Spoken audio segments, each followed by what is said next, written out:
اللهم ارحمنا بالقرآن واجعله لنا إماما ونورا وهدى ورحمة.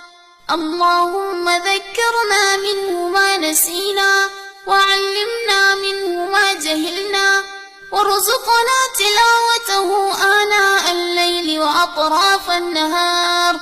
اللهم أصلح لنا ديننا الذي هو عصمة أمرنا وأصلح لنا آخرة التي فيها معادنا. اللهم اجعل خير أمور آخرة.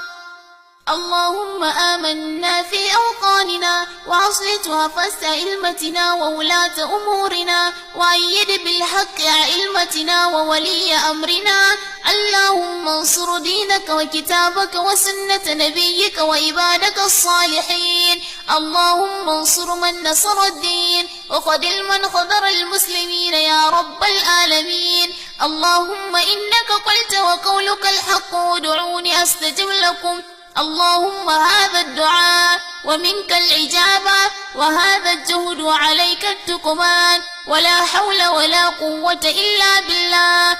اللهم انصر دينك وكتابك وسنة نبيك محمد صلى الله عليه وسلم. اللهم اهدنا فيمن هديت وعافنا فيمن آفيت وتولنا فيمن توليت وبارك لنا فيما أعطيت وقنا واصرف عنا شر ما قضيت فإنك تقضي ولا يقضى عليك إنه لا يذل من واليت ولا يعز من عاديت تباركت ربنا وتعاليت. اللهم لا تدع لنا ذنبا إلا غفرته ولا هما إلا فرجته ولا دينا إلا قضيته ولا حاجة من هوائج الدنيا والآخرة إلا قضيتها يا أرحم الراحمين. اللهم بالألف آلفا وبالباء بركة وبالتاء توبة وبالثاء ثوابا وبالجيم جمالا وبالحاء حكمة وبالخاء خيرا